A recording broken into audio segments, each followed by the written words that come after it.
Hello, my name is Elon Kelman. I am an academic staff member at University College London, 50% at the Institute for Risk and Disaster Reduction and 50% at the Institute for Global Health. The idea being to connect disasters and health. You can find me on Twitter and Instagram. My handle is just my name at Elan Kelman, so at ILANKELMAN. So please feel free to join the discussion, to put news items, to talk about current events, and we can all come together to determine how can we deal with disasters and health together without causing more problems than we solve. So what I'm going to do in this session is simply talk about what is a disaster to discuss some of the fundamentals. We can then have a bit of a discussion, after which I will apply these ideas of the fundamentals to the 2020 pandemic of COVID-19. And hopefully this will instill some of what we are trying to do with our science, but also ensure that we apply our science to society to be certain that we are helping people to influence policy and practice. And this goes right from the international level all the way down to the individual level, what families and households can do to deal with these situations and preferably avoid them. So it really starts with the question, well, a disaster, but what is a disaster? And there are books written about this topic. In fact, trawling through dictionaries and professional manuals and academic literature and some of the glossaries from international organizations such as United Nations, I've really tried to bring it all together to distill it into really just 7 words. That a disaster is a situation requiring outside help for coping. Something happens, we cannot deal with it ourselves, so we need to ask someone else to assist us. This works at the individual level. This also works at the international level, and really everything in between.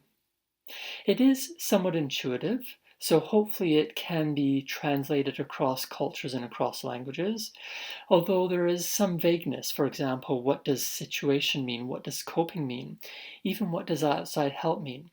But when we're talking, when we're communicating, there's always a potential for ambiguity, there's always a potential for vagueness. That can't be avoided. What I hope works with this definition is that it is fairly straightforward, does not use a lot of words, and has an idea which we can all grasp, which we can all relate to. That may not be the case when we try to understand why this sort of situation arises. Why is there elements which come into the fact that something happens and we cannot cope with it? And this is where we start to break down what a disaster is. And we see that there are 2 main elements, 2 main components within it: hazard and vulnerability. Neither word is straightforward. They are not always easy to translate completely into other languages, but disaster risk comes from this combination of these ideas of hazards and vulnerabilities. So what is a hazard? If we're talking about the environment, if we're talking about nature, then it's sort of the usual phenomena, processes, events, which we are all aware of and which we see all the time, whether it's a windstorm or a cyclone, a hurricane, an earthquake, a landslide, a tsunami, a meteorite striking. Those are all perfectly typical, perfectly normal environmental events, which happen and sometimes cause problems and sometimes do not cause problems. Why they cause problems and how they cause problems is this other element within disaster risk, that of vulnerability. Vulnerability indicates why some people can deal with a flood, with volcanic eruption, and other people cannot. Vulnerability is a societal process which lets us live in certain ways, or forces us to live in certain ways, which includes livelihoods, locations, what we do day to day, what we do decade to decade. So it lets us live, or forces us to live, in certain ways that we cannot deal with the hazard. Therefore, we get harmed, there's damage, and often we require external assistance in order to deal with that harm or damage, in which case it becomes a disaster. Now, it's interesting that not everything within this is necessarily entirely connected to nature on the hazard side. So yes, absolutely, earthquakes are a natural process. It rains, we get flooding. But there's also a lot that we do to modify the hazard. So, for instance, we know that it is possible that we can influence earthquakes. such as through filling reservoirs, such as through explosions, such as through fracking. We also know that we frequently influence floods, engineering rivers, building walls along coasts or along the rivers. And that means that we are changing the characteristics of a flood. So if we constrict a river, if we deepen it, then it means that for the same rainfall, that flow will be faster and it is often higher also. This means that even when the hazard is coming from the environment, it is not necessarily entirely natural. There's a lot that we can do to actually modify the hazard to change what is happening in order to ensure that the full force, the full energies of that hazard do not necessarily hit us or our infrastructure. And sometimes it works, sometimes it doesn't. If we look at weather seeding, if we look at cloud seeding, that has a lot of uncertainty and a lot of dispute about whether or not it works. Certainly there have been a few efforts to seed a hurricane, which may or may not have altered the hurricane's direction and strength. But when it was clear that what could potentially happen is liability, as in suing people for modifying that hurricane, a lot of these efforts stopped. So we have this peculiar interaction between hazard and vulnerability, the hazard sometimes coming from nature but often affected by humanity, the vulnerability entirely being a political process. They come together and create this disaster. They come together and create this situation which requires outside help for coping, which is fine in a dictionary, it's fine in a glossary, it's fine to discuss in a presentation or in the classroom. How do we apply that in practice? So let's consider something like an earthquake, and here's where it's a bit of a quiz. So I want you to think about human history and consider how many deaths in human history have been caused by earthquakes. The construction of that question is deliberate. I'm looking as the cause being earthquakes. This means that the answer is effectively zero. Zero human deaths throughout human history have been caused by earthquakes, which initially might seem to be a rather odd answer because we've seen so many recent and historical examples where an earthquake happens, infrastructure collapses, we see the rescuers pulling out live people as well as pulling out bodies, and we get a death toll from that earthquake. But is it really a death toll from that earthquake? Or is it a death toll from the earthquake disaster? We know that so many people who work in earthquake-prone locations say that earthquakes do not kill people. Collapsing infrastructure does. So the cause of death was not the ground motion. The cause of death was not the shaking. The cause of death was the infrastructure collapsing.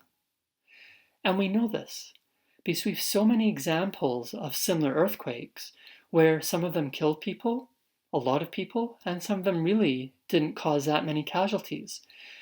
We know how to build infrastructure which can withstand the shaking. Sometimes we do, in some places we do. Sometimes we do not, in other places we do not.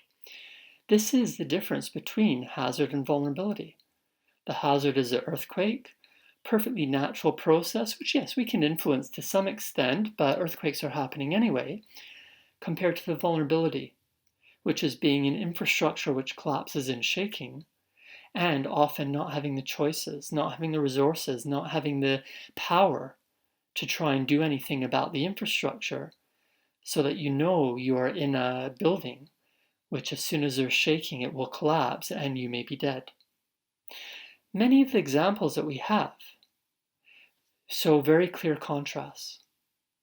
2003 was one such year.